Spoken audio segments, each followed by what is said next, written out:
guys, welcome back to Bone Sparkles. In today's video we are going to be reading the entire Chronicles of Narnia series by C.S. Lewis. I am so excited to read this series. I have never read the entire series straight through before, so I am so excited to read it. Now, the reading order for this series can get kind of complicated, so we are going to go through the correct way to read the Chronicles of Narnia series, because you will see a bunch of different ways to read it on the internet, but there is only one correct way to read it, and that is the way that C.S. Lewis originally intended the books to be read. So, C.S. Lewis has made information public that he wants you to read the books in a specific order. And that order is the order that I will tell you now.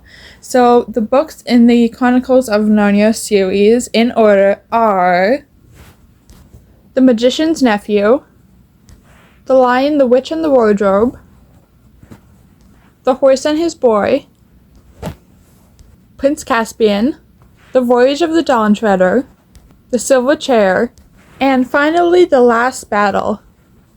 Now, The Magician's Nephew is technically book 6 in the Chronicles of Narnia series, but it is a prequel to The Lion, the Witch, and the Wardrobe. So you want to read this one first, and that is what C.S. Lewis intended. So you want to read The Magician's Nephew before The Lion, the Witch, and the Wardrobe. I have finished The Magician's Nephew. I have read from this copy that I have. It is the full color collector's edition, which I am very blessed to own this copy of the book. It's very beautiful. And so I am going to start this video off by reviewing The Magician's Nephew. So this story follows a boy and a girl. Their names are Diggory and Polly. And the story revolves around them becoming friends and exploring this old house where they come across Uncle Andrew. Now, Uncle Andrew is a magician. He is the magician in the title. And the boy Diggory is the nephew in the title. He is the magician's nephew. So Diggory's Uncle Andrew is an evil magician, more like an evil wannabe magician, and he ends up tricking Polly into taking a hold of a magical ring, and he teleports her into a magical world called the Wood Between the Worlds. And that is basically a woods with a bunch of pools that act as portals to different worlds. And so Diggory has no choice but to go after her, and he realizes that he has been tricked, but he has no choice to go after her. And they end up diving through one of the pools, and they end up in this magical world called Charn. And they end up awakening the White Witch.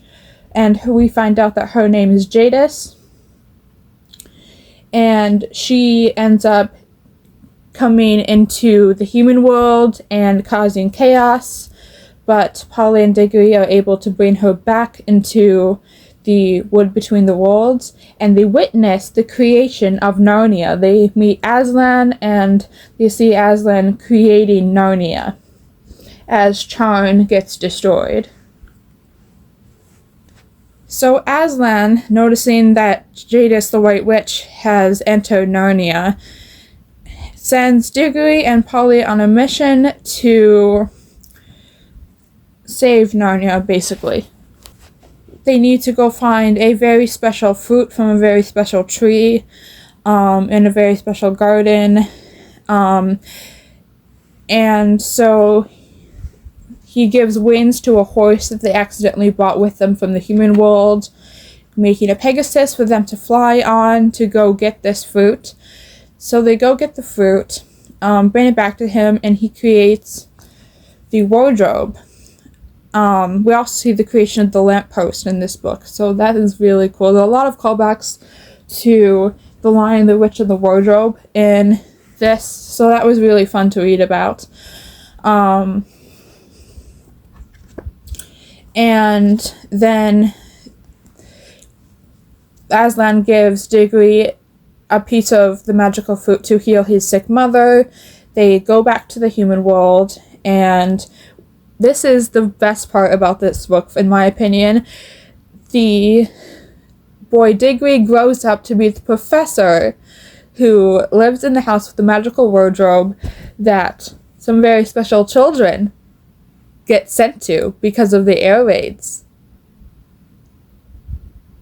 So, yes, he is the professor that Lucy, Susan, Peter, and Edmund get sent to in The Lion, the Witch, and the Wardrobe. So that is where the book ends, and it is just a joy to read. C.S. Lewis's writing is so comforting and homey, and you really feel like you're just going back home when you read his books. Even if you've never read one of his books before, it will literally feel like you're going back home. That is how good his writing is. It's very direct and easy to understand, but also very magical and whimsical. So that is The Magician's Nephew. And I would give this book 5 stars, definitely. I love it so much. I have never read this book before, but I gave it 5 stars. It's a very quick read, I believe. Let me see. It's only 202 pages, so it's very quick to get through. I got through it in 2 sittings. So it's very easy and quick to read. And yeah, that was The Magician's Nephew. Now we are moving on to The Lion, the Witch, and the Wardrobe, which is book 2 in the Chronicles of Narnia series. So these are vintage copies, and they are very old and damaged, as you can see. So I won't be reading from these copies. Instead, I will be reading from this big door stopper of a book. This is the entire Chronicles of Narnia collection in one book. And as you can see, it's massive. This is a door stopper. This is like Bible size book. So I will be reading from this. Something I love is at the beginning of the Chronicles of Narnia, The Lion, Witch, and the Wardrobe, we have the dedication letter to C.S. Lewis's goddaughter, Lucy Barfield, and it says, "My dear Lucy, I wrote this story for you, but when I began it, I had not realized that girls grow quicker than books. As a result, you are already too old for fairy tales, and by the time it is printed and bound, you will be older still. But someday you will be old enough to start reading fairy tales again. You can then take it down from some upper shelf, dust it, and tell me what you think of it. I shall probably be too deaf to hear and too old to understand a word you say, but I shall still be your affectionate godfather, C.S. Lewis." I think that is so sweet and beautiful to know that Lucy was a real girl that was related to C.S. Lewis, that he wrote the first book for her, and I think that was absolutely beautiful, so I just wanted to mention that. I am currently on chapter 5, which is back on this side of the door. This is currently where I am. But I will give you an update on how the story is going so far. So it pretty much plays out just like the movie. The kids arrive at the professor's house, and Lucy discovers the wardrobe. She meets Mr. Tumnus. He was hired by the White Witch to take her to Jadis to surrender a daughter of Eve, or son of Adam, but he lets her go because they made friends.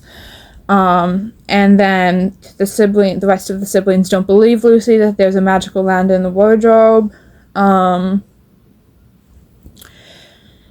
Edmund discovers the wardrobe during a game of hide and seek. The White Witch gives him Turkish Delight, and it's enchanted Turkish Delight, which makes him crave more and more and more of it.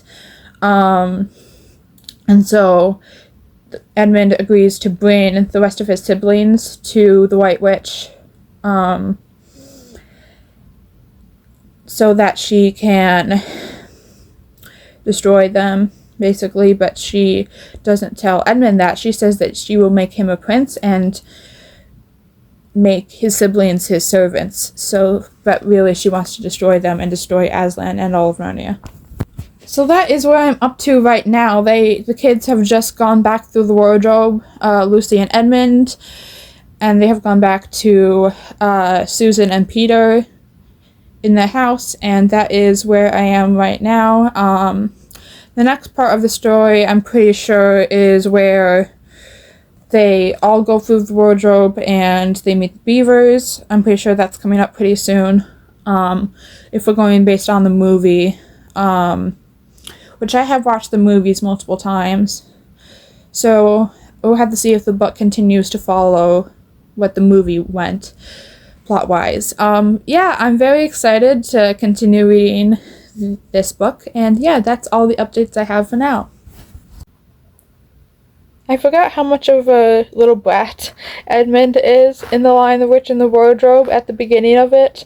He really is just a jerk. He's mean, he betrays his siblings and teams up with the White Witch, and he's especially really mean to Lucy. Like, he discovers the world of Narnia, and then he still pretends that he doesn't know about it, just to make fun of Lucy, which isn't cool. So, and he's obviously proven wrong when they all go into the wardrobe and discover that Lucy was right all along and there is a magical land in the wardrobe. So yeah, I forgot how much of a little brat Edmund was in the first part of The Lion, the Witch, and the Wardrobe, but he goes on such a great character arc, I'm pretty sure, at least in the movie, he goes on such a great character arc, so I'm assuming he's going to in the book as well.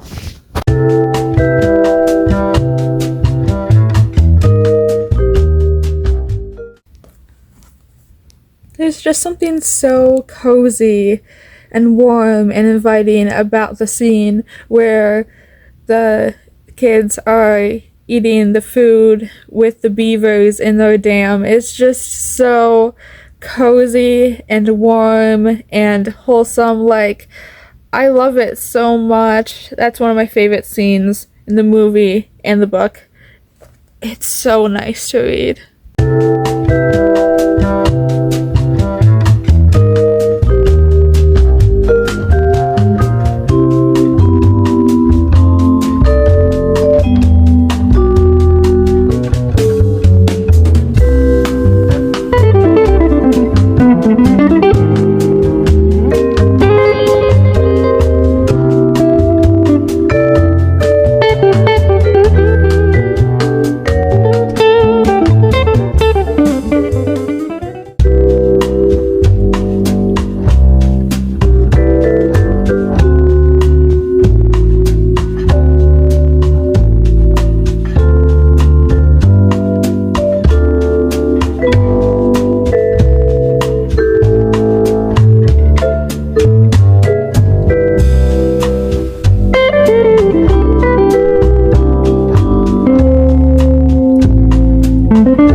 Why, hello again. It's been a while since we've talked. So, I think the last time I updated you guys, Lucy, Peter, Susan, and Edmund were at the Beaver's house eating food.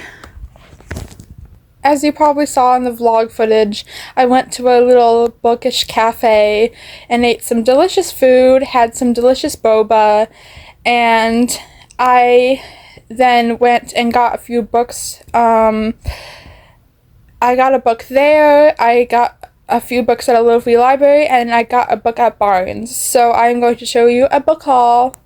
This is the book that I got at the little cafe. It's called The Way Home, 2 novellas from the world of The Last Unicorn, which I'm so excited to read. I love The Last Unicorn. This is by Peter S. Beagle, and I am so obsessed with The Last Unicorn, so I cannot wait to read this. I was so excited when I found this. Then I found a little free library, and in it I found Kingdom Keepers Shell Game, which is book 5 in the Kingdom Keepers series. This is by Riley Pearson. And it's a pretty chunky book, so I'm really excited to read this. The cover is always so cool on these Kingdom Keepers books.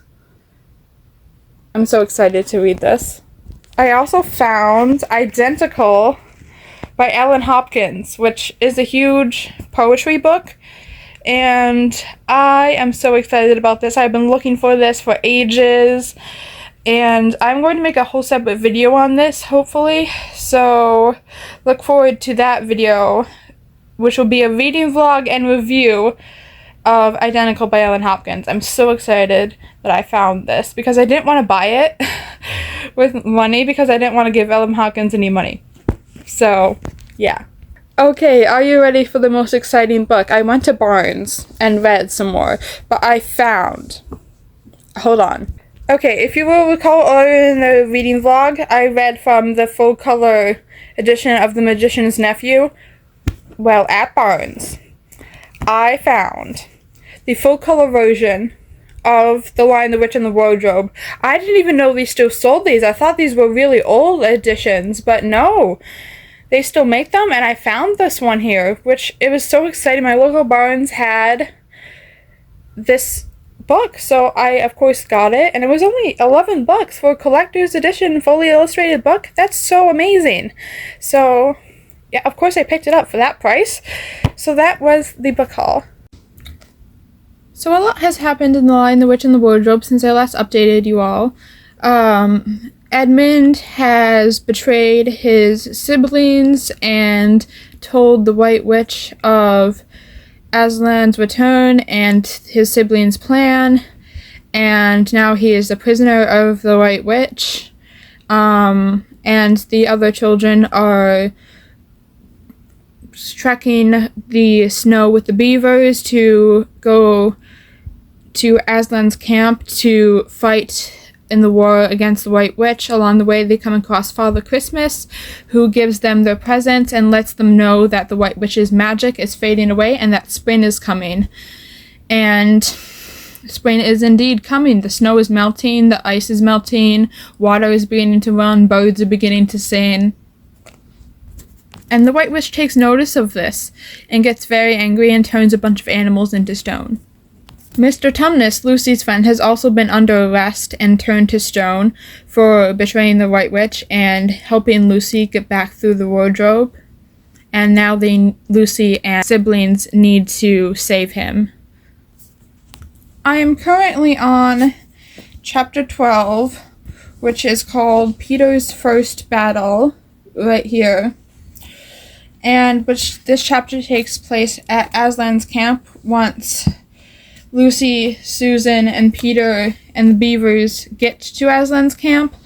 So that is where I am in the book right now. So I hate to do this to you all, but I am going to split this video up into 2 different parts. Or potentially more parts. I wanted to do it all in one video, but I realized that that would be a very long video for you guys to watch, and I don't want you guys to have to sit through multiple hours of footage. So I am going to be splitting it up into multiple parts. I'm going to be ending part 1 here. I wanted to finish The Lion, the Witch, and the Wardrobe before I ended part 1, but this video is already like 20 minutes long, so I am going to end this video on a cliffhanger. I know. But you will have to wait for part 2 for my final review on The Lion, the Witch, and the Wardrobe. Sorry about that, but it makes it interesting. So I will try to finish the book and film part 2, where I film my review and start the next book. So look forward to that. Thank you so much for watching this vlog. I really enjoyed filming it. Let me know in the comments what your favorite Chronicles of Narnia book is. I will see you all in the next video. Bye.